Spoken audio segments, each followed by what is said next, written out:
Kami dari kelompok 14 ingin mempraktekkan bagaimana komunikasi terapeutik pada pasien gangguan halusinasi pendengaran. Sebelumnya kami akan memperkenalkan diri. Nama saya Resinda Simamora. Nama saya Warti Samosir. Nama saya Sebrina Marpau. Nama saya Persoran Bencernahor. Nama saya Cynthia Toruk. Nama saya Pinto Galung.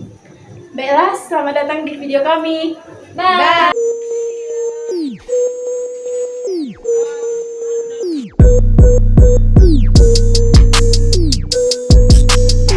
Horas. Kami di sini Amang ingin berbincang-bincang pada adik ini bentar. Kira-kira 10 menit Amang, apakah bisa? Bisa Inang. Baiklah Dek, di sini kami ingin membahas atau cakap-cakap tentang mengenai gangguan yang ada alami. Kurang lebih dari 10 menit. Tapi terlebih dahulu kami perkenalkan dulu. Nama kakak Cynthia Toruk, saya Resinda Simamora. Kakak Sebrina Marpau. Nama saya Persoran Bencernahor. Nah, tentu ya Dek. Kalau boleh kami tahu nama adik siapa? Nama saya Warti Samosir Kak. Apakah adik ada di sini? Ya, Kak. Bisakah kita bercakap-cakap sebentar nih? Boleh kok Kak. Bagaimana keadaan adik saat ini? Saya cemas Kak. Kemudian saya tidak tidur nyenyak. Kenapa adik bisa tidak tidur nyenyak? Saya mendengarkan suara-suara bising Kak. Lagi-lagi ada yang memanggil nama saya. Bahkan menakutkan saya Kak. Ada juga yang berteriak di terus sampai menangis Kak. Bagaimana kalau kita sebentar membicarakan suara-suara bising itu yang tidak berwujud itu, apakah boleh nih? Apakah kami sering mendengarkan suara itu terjadi? Jadi Sering Kak, hampir tiap hari saya mendengarkannya Kak. apa yang dikatakan suara itu? Jadi, Suara itu memanggil nama saya Kak. Dia juga menakuti saya seperti dia berteriak Kak. Saya takut Kak. Terus juga dia sering menangis Kak suara itu Kak. Apakah suara itu datang saat malam atau terus menerus? Tidak menentu Kak. Kadang datangnya pada malam hari atau sering terjadi sih Kak. Intinya nggak menentu Kak. Biasanya pada saat kapan suara itu datang?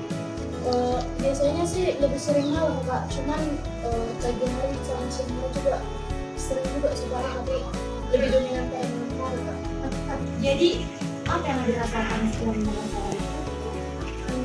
Setelah saya dengarkan Kak, saya sering takut Kak. Saya juga malam-malamnya jadi nggak bisa tidur Kak, karena ketakutan. Cemas juga Kak, karena aku nggak tahu Kak suara itu datangnya dari mana. Saya juga nggak bisa nengok atau dia tidak berwujud Kak. Tapi saya benar-benar mendengarkan kalau Kak, makanya saya jadi takut Kak. Jadi sekarang apa yang adik lakukan untuk menjauhi suara-suara itu? Biasanya kalau suara itu datang Kak, saya tutup telinga Kak, biar nggak terdengar. Tapi malah terdengar juga Kak. Saya mencoba untuk tidur tapi tetap nggak bisa Kak. Saya nggak tahu cara yang untuk menghindari suara itu Kak. Jadi deh, kami sekarang di sini ingin mengajak adik untuk belajar bagaimana agar suara itu tidak terdengar lagi kepada adik. Apakah adik mau belajar dengan kami? Baik adik, di sini ada 4 tahap untuk agar suara itu tidak terdengar. Yang pertama menghati, yang kedua minum obat secara rutin, yang ketiga membuat jadwal aktivitas, dan yang keempat jangan sendiri. Baik deh, jadi kakak di sini ingin mengajari adik bagaimana cara menghati, yaitu ke tangan telinga, katakan pergi saya tidak ingin mendengarkan, pergi saya tidak ingin mendengarkan, suara itu suara palsu, suara itu suara palsu. Pergi saya tidak mau mendengarkan, pergi saya tidak mau mendengarkan, kamu itu suara palsu, kamu itu suara palsu. Apakah adik bisa mengikutinya? Boleh diulang lagi Kak? Oke, bikin tangan ke telinganya, bisa diikuti ya. Pergi saya tidak mau mendengarkan, pergi saya tidak mau mendengarkan, suara itu suara. Bisa diulangi lagi deh agar adik lebih ingatnya lagi. Kak, pergi saya tidak mau mendengarkan, pergi saya tidak mau mendengarkan, kamu itu suara palsu, kamu itu suara palsu.